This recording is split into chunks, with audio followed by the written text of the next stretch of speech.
Now let us write about laws of refraction. Laws of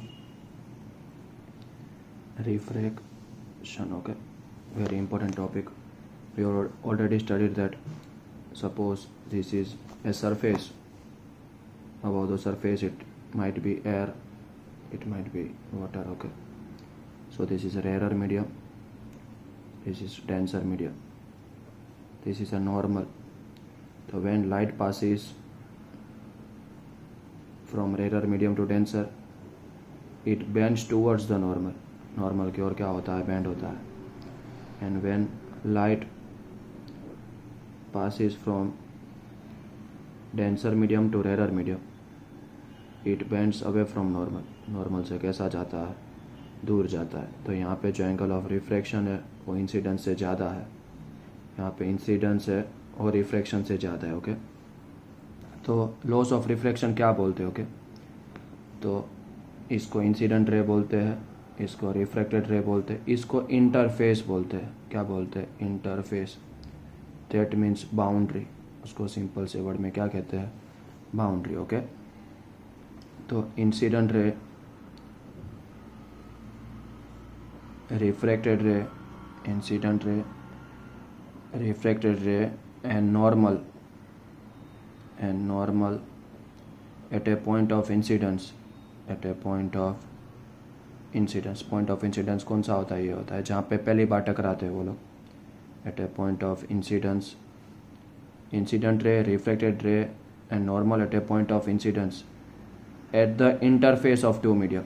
ये boundary interface. At the interface of two medium lie in same plane. lie in same plane. उसको हम, वो 2D होता है, क्या होता है? एक ही प्लेन में हम उसको ड्रॉ कर सकते हैं. Second, the sine of angle of incidence. Sine of angle of incidence to sine of angle of refraction. To sine of angle of refraction is constant.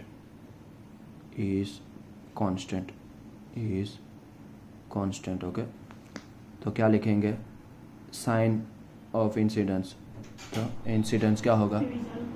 Angle I होगा. क्या होगा? Angle R. और ये क्या होगा? एंगल आर होगा. और ये क्या होता है? कांस्टेंट होता है. क्या होता है? लेकिन कांस्टेंट कब होता है? For a same colour of light. क्या याद रखो? For a same color of light. For a same color of light and for same medium. ऊपर नीचे सेम मीडियम होना चाहिए. and for same medium, वरना बदलता रहता है. और ये लॉ का नाम है स्नेल्स लॉ. ये लॉ को हम क्या बोलते हैं? It is known as Snell's law.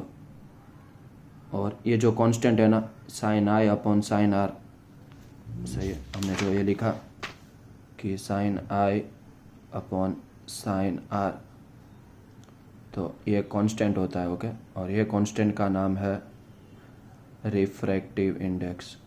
ये कांस्टेंट का नाम है refractive index. It is known as refractive index. Okay.